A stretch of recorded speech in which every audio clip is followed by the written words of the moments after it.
The last Google device I ever used was the Nexus 6 and it was great. It was my first pure Android experience and I must say, it really caters to a select group of people who likes a clean and bare-bone OS. I really enjoyed how the Pixel showcased the naked Android and the simplicity of it. It definitely doesn't have the bells and whistles of other Android phones, but somehow it just feels right. The Pixel 2 has been opened before, but you know, just for dramatic purposes, I'm going to unbox it again.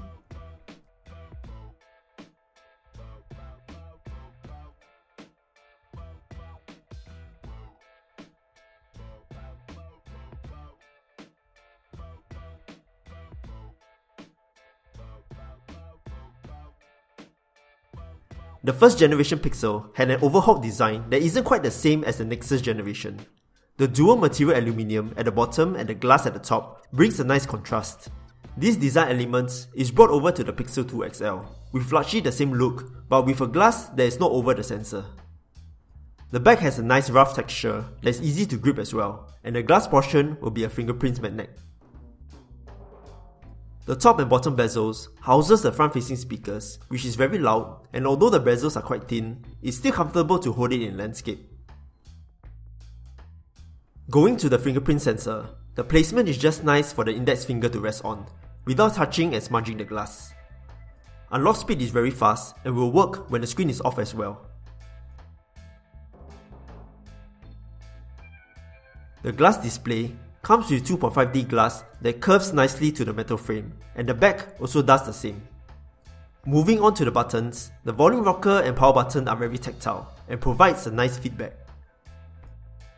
For other hardware, there is no headphone jack on the Pixel 2 XL. Instead, they included an adapter which I think is cumbersome. It's more practical to use Bluetooth earphones in my opinion, or in this case, Google Buds. Overall handling of the Pixel 2 XL can be difficult one-handed, and Google also released an official case to give it more grip. The inner portion helps to clean dust, and outside is made of fabric, which means it's going to wear out and get dirty in time. Onto the display, the Pixel 2 XL has a 6-inch Quad HD POLED Corning Gorilla Glass 5 display at 538 ppi. Sharpness isn't an issue with that amount of pixels, but I feel that the display is not as bright. Using it outdoors, I needed to bump the brightness to maximum.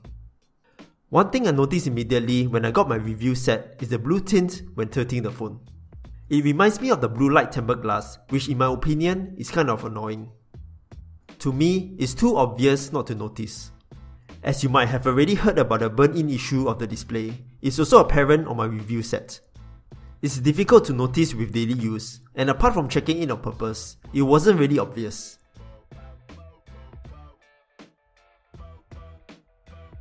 As for colours and contrast, personally I felt it was pretty vibrant. I guess it's down to personal preference, and it's not that noticeable unless placed side by side with other smartphones. There is the colour settings that might help as well.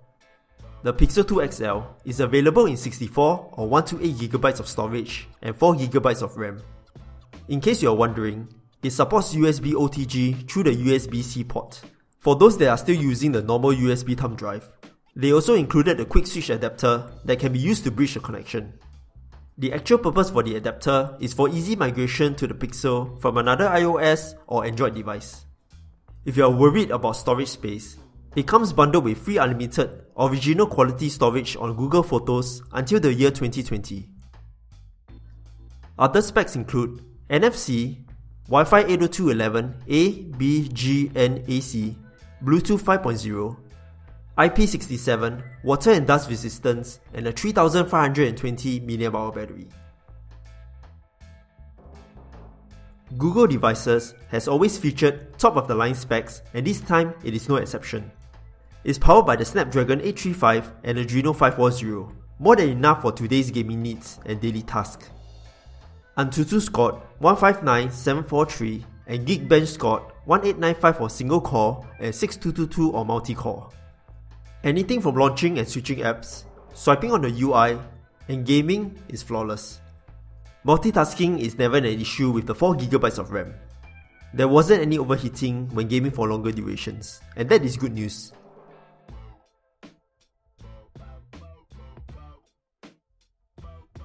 Reception bars ranged between 4 to 5 bars most of the time. No problems with calls and SMS. Tested cellular and Wi-Fi speed, and the results are pretty standard. Moving on to software, the Pixel 2 XL is running Android 8.0 Oreo, which is Google's latest Android OS. The main focus of the Pixel devices is of course the Google Assistant. The design revolves around Google Assistant, and there are a few ways to trigger the Assistant: holding the home button, using voice, and squeezing. Yes, squeezing. It's the active age, and the other single use is to silence incoming calls. At the launch in Singapore, Google released Assistant in Singaporean English. Yup, that's right. It's also called Singlish. It's kind of hard to explain what it means. It's just how Singaporeans might talk to each other. If you want to know more, it's better that you Google it. As to how the Assistant is useful, you can almost use it in everyday activities. Set a reminder, find the nearest 7-Eleven, do a translate, find a recipe. It is the ease of use Google is trying to achieve, and it will get easier and easier in future. Picture-in-Picture is placing the app to window mode above other apps. It's only available for certain apps, and for YouTube, it only works if you are a YouTube Red subscriber. It's kind of a bummer, but there is a workaround for it. Instead of using the app, access YouTube in the Chrome browser, request for desktop view, go to full screen mode and tap the home button. This phone is running Pixel Launcher with the Google search bar at the bottom.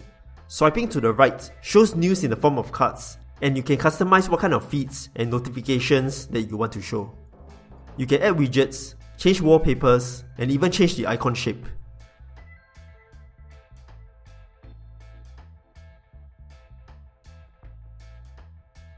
For notifications, there is the ambient display, which displays alerts on the screen when the phone is locked, and will always show if you choose to do so. Believe it or not, there is also a LED light that is off by default. You can turn it on by using the blink light toggle. If you notice the dot on the app icon, it means there is a notification and you can tap and hold to display. You can even swipe it away on the pop-up. Another nice feature is the swiping of the fingerprint sensor for notifications. One feature of the Pixel is that when it detects a wallpaper has a dark tone, it automatically changes to dark theme, which is pretty sweet.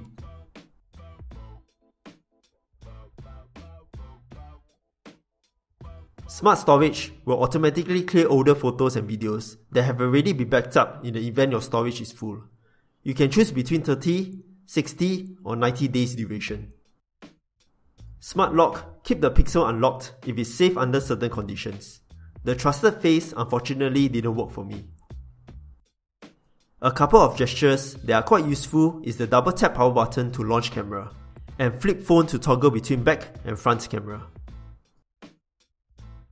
The 3520 mAh battery doesn't seem huge for a 6-inch device, but there isn't any issue lasting throughout the day.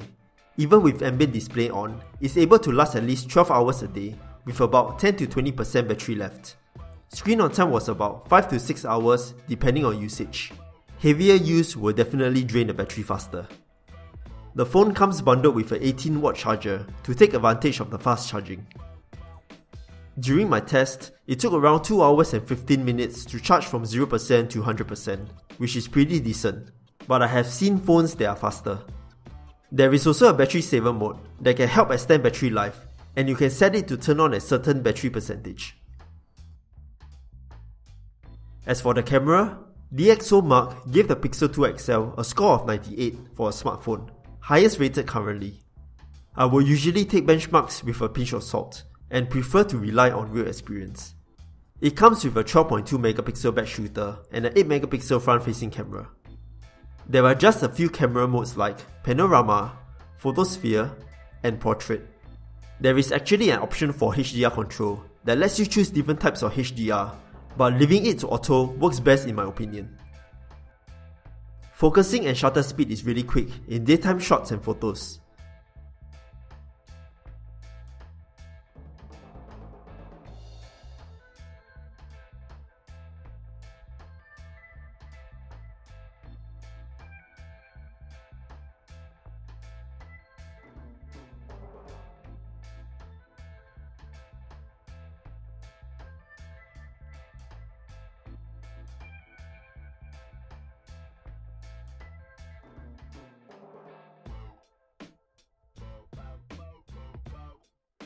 As for night shots, it slows down a little but still manages to keep things quite clear.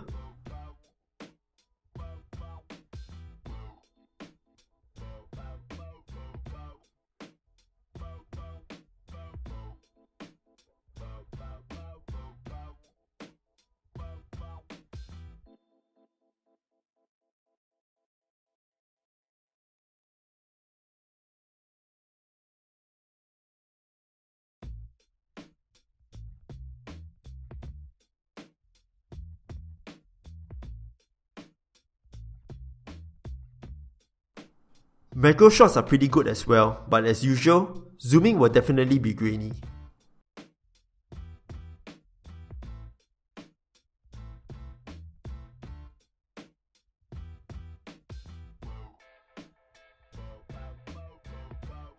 If you are hoping for a comprehensive manual mode, there isn't one.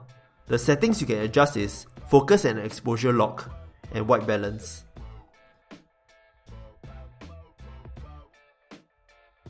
As far as I know, portrait mode usually uses dual camera for depth sensing, but the Pixel 2 XL has only one camera, but still able to capture portrait photos. In short, they are using dual pixel to capture depth and finishing up using software. It's even ported to the front-facing camera. Google Lens is a tool for image search. If you come across maybe a landmark or building for example, take a photo and tap the Google Lens icon. It will do its magic and let you know what's in the photo and the information about it. As for video, it's able to record up to 4K, and the OIS really does a great job.